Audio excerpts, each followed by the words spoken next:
مگر کشمیر کا کوئی ذکر نہیں آیا اس کانفرنس میں. فلسطین کا ذکر آیا. اب مجھے بتائیں افغانستان کے اوپر کانفرنس ہو رہی ہے, فلسطین کا ذکر آ رہا ہے مگر کشمیر کا ذکر نہیں آ رہا, کیونکہ ٹرکی بھی آپ کے لیے نہیں کھڑا ہو سکا اس موضوع کے اوپر. یہ انفارچونیٹ نہیں ہے کہ انڈیا سینٹرل ایشیا ڈائیلاگ میں وزراء خارجہ چلے گئے, ان ممالک نے افغانستان پہ ہونے والی کانفرنس میں یہاں شرکت کرنے کے بجائے انڈیا جانے کو ترجیح دی؟ سیٹھی صاحب, انہوں نے اپنے فارن منسٹرز دلی بھیج دیے, یہاں نہیں بھیجے, یہاں ڈپٹی فارن منسٹرز کو بھیج دیے. اتنے بڑے فورم سے اگر ریکگنیشن کی بات نہیں ہوتی کہ ہمیں کسی, آپ کا انالیسس کیا ہے؟ وجہ یہ ہے 57 مسلم ممالک کو کیوں سانپ سونپ گیا ہے, کیا آپ کا انالیسس؟ 57 مسلم ممالک کے وزرائے خارجہ اکٹھے ہوتے ہیں, امریکہ کا خوف اتنا ہے کہ کسی کو ڈپلومیٹک ریکگنیشن کرنے کی بات نہیں ہوتی کہ کشمیر کا بڑا اعتراض کیا کہ کشمیر ایجنڈے پر نہیں ہے. ہمارے یہاں نا بہت بڑا مسئلہ ہے, ذرا کوئی ڈیولپمنٹ ہوتی ہے ہم قوم کو کہتے ہیں جی ڈالروں کی بارش ہو گئی, یہ ہو گیا, پتہ نہیں ایک مطلب عجیب و غریب طرح کے خواب دکھانے شروع کر دیتے.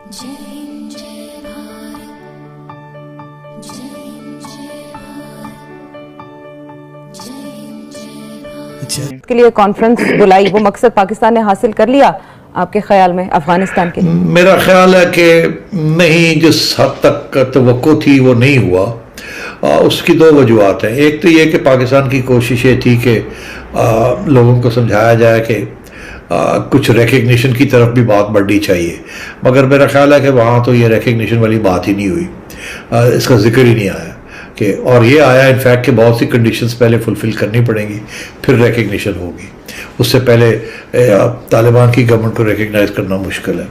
اگر وہاں او آئی سی کی طرف سے کوئی خاص کمٹمنٹ نہیں ہوئی سوائے سعودی عربیہ کے لیے, جس نے میرا خیال ہے 1 ارب ریال جو کہ 1 ارب ریال جو کہ $500 ملین بھی نہیں بنتے, وہ انہوں نے ہیومینیٹیرین ایڈ کا پلیج کیا ہے.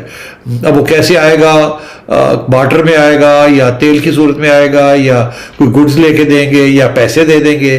ابھی تو وہاں کوئی سینٹرل بینک ہی نہیں ہے پیسے لینے کے لیے, وہاں تو برا حال ہے, بینکنگ سسٹم ہی نہیں چل رہا. مگر کشمیر کا کوئی ذکر نہیں آیا اس کانفرنس میں. فلسطین کا ذکر آیا. اب مجھے بتائیں افغانستان کے اوپر کانفرنس ہو رہی ہے, فلسطین کا ذکر آ رہا ہے مگر کشمیر کا ذکر نہیں آ رہا, تو یہ تو بہت بڑا سنب ہے نا, اٹس اے ویری بگ سنب. اور کیونکہ ٹرکی بھی آپ کے لیے نہیں کھڑا ہو سکا اس موضوع کے اوپر, تو ایک تو یہ بہت بڑا میں سمجھتا ہوں سنب ہے کہ کشمیر کے اوپر بات نہیں ہوئی, فلسطین کے اوپر ہو گئی. یا تو فلسطین کے اوپر بھی نہ کرتے, صرف افغانستان کی بات کرتے, مگر ایسے نہیں ہوا. دوسری ایک اور بڑی دلچسپ بات ہے کہ او آئی سی نے کسی نے نہیں یہ کہا کہ امریکہ جو پیسے لے کے بیٹھا ہوا ہے افغانستان کے $9 بلین جو فریز کیے ہوئے, کسی نے یہ نہیں کہا کہ بھئی وہ تو ریلیز کریں, وہ ریکگنیشن نہیں کرتے مگر وہ تو فنڈز میں سے تھوڑے بہت تو ریلیز کرے اگر سارے نہیں کرتے تو یہ کیا بات ہے؟ یہ میں حیران ہوں کہ یہ بات چھڑی بھی نہیں اور کسی نے امریکہ کے اوپر تنقید نہیں کی کہ بھی آپ کیوں نہیں یہ کر رہے. تو اس کا یہ مطلب ہے کہ سعودی عربیہ نے بڑا ٹائٹ کر کے کنٹرول کیا ہوا تھا ایجنڈا, اور شاید یہ پہلے طے ہو گیا تھا کہ یہ بات نہیں ہوگی, یہ نہیں ہوگی, یہ ہوگا اور یہ ہوگا, پھر ہم آئیں گے اور یہ کریں گے. یہ انفارچونیٹ نہیں ہے کہ انڈیا سینٹرل ایشیا ڈائیلاگ میں وزراء خارجہ چلے گئے, ان ممالک نے افغانستان پہ ہونے والی کانفرنس میں یہاں شرکت کرنے کے بجائے انڈیا جانے کو ترجیح دی؟ سیٹھی صاحب. ہاں عائشہ, آپ کا سوال بڑا ریلیونٹ ہے. دیکھیے سینٹرل ایشیا کے فارن منسٹرز سارے مسلم ممالک ہیں نا, ازبیکستان, ترکمانستان, قزاقستان, کرغزستان, یہ سارے جو ہیں یہ دیر آل مسلم نیشنز. انہوں نے اپنے فارن منسٹرز دلی بھیج دیے, یہاں نہیں بھیجے, یہاں ڈپٹی فارن منسٹرز کو بھیج دیے. ایک تو یہ بڑی انفارچونیٹ سی چیز ہے. جو ان کا بنیادی مطالبہ ہے اور جو بنیادی ایشو ہے ریکگنیشن کا, اس پہ نہ کسی نے بات کی, نہ وہ بات آگے بڑھی, اور اس سے ان کے کاز کو میں سمجھتا ہوں کہ نقصان پہنچا. وہ اس لیے کہ اتنے بڑے فورم سے اگر ریکگنیشن کی بات نہیں ہوتی اور مزید کئی مہینے ان کو انتظار کرنا پڑے گا ریکگنیشن کے لیے. آپ کا انالیسس کیا ہے؟ وجہ یہ ہے 57 مسلم ممالک کو کیوں سانپ سونپ گیا ہے, کیا آپ کا انالیسس؟ ڈاکٹر صاحب وجہ ظاہر ہے امریکی پریشر اتنا تھا, امریکہ اس وقت میں آپ کو صاف طور پر بتانا چاہتا ہوں کہ امریکہ نہیں چاہتا کہ افغانستان میں اسٹیبلٹی آ جائے، کیونکہ اس کا فائدہ چین کو پہنچے گا، سی پیک جو ہے وہ تکمیل تک پہنچے گا، اور چین کی اقتصادی اور سیاسی بالادستی اس ساری ریجن میں قائم ہو جائے گی۔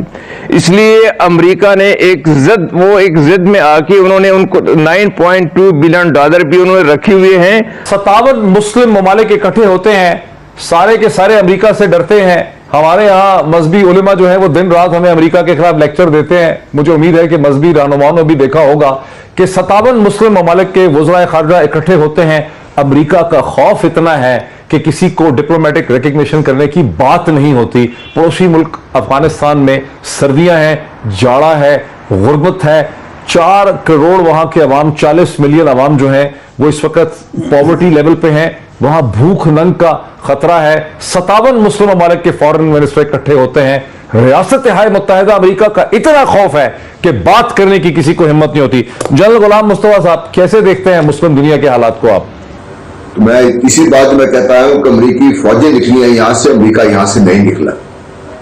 اور چوئی صاحب بیٹھے ہوئے ہیں، انہوں نے بھی میری بات کو سیکنڈ کیا تھا کہ the capacity to do mischief امریکہ کی جو بہت زیادہ ہے، ری بلڈ شاید نہ کر سکے لیکن تباہ بہت کر سکتے ہیں۔ اپوزیشن تو صدیق یہی کہتی ہے کہ ایجنڈے کا حصہ نہیں تھا کشمیر۔ دیکھیں میں آپ کو دو انتہائی جو ہیں وہ دونوں غلط ہیں۔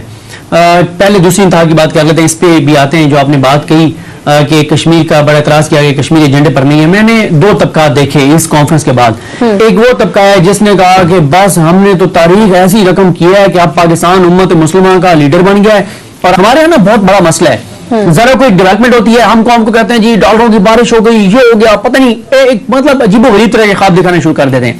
تو پہلے تو یہ بھی غلط ہے کہ اب امت مسلمہ کے فیصلے پاکستان نے کرنے ہیں۔ اللہ کرے وہ وقت آئے، انشاءاللہ وہ وقت آئے گا، لیکن ابھی وہ وقت نہیں آیا۔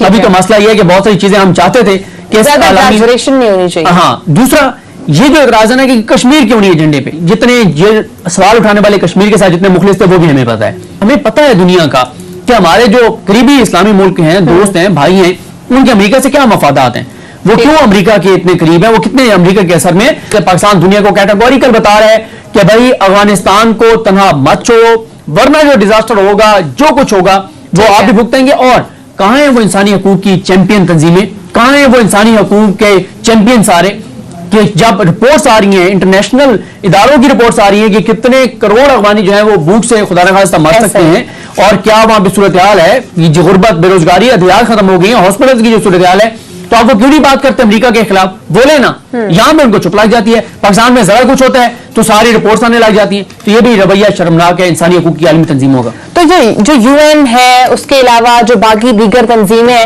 اس کے بارے میں تو امریکہ یہ کلیم کرتے ہیں نا کہ انڈیپینڈنٹلی کام کرتی ہیں، تو پھر امریکہ کا اتنا زیادہ انفلوئنس ان پر کیوں ہے؟ کیوں وہ تمام معاملات کو خود ڈائریکٹلی ڈیل کرتی ہیں جب ہیومینٹیرین کرائسس کی بات آتی ہے؟ تو تھینک یو دوستو اس ویڈیو کو پورا دیکھنے کے لیے۔ آئی ہوپ آپ کو یہ ویڈیو پسند آیا ہوگا اینڈ آپ نے لائک بٹن بھی پریس کر لیا ہوگا۔ اگر نہیں کیا ہے تو ضرور سے کر لیں۔ اگر آپ ہمارے ساتھ جڑنا چاہتے ہیں تو ایسے ہی انڈیا پاکستان ریلیٹڈ نیوز دیکھنا چاہتے ہیں تو ہمارے چینل کو ضرور سے سبسکرائب بھی کر لیں تاکہ آپ کو لیٹسٹ اپڈیٹ ملتی رہے۔ ہمارا موٹیو ہے کہ آپ کو صحیح اور لیٹسٹ جانکاری دی جائے۔ تو ملتے ہیں آپ سب سے نیکسٹ ویڈیو پہ، تب تک کے لیے جے ہند، جے بھارت۔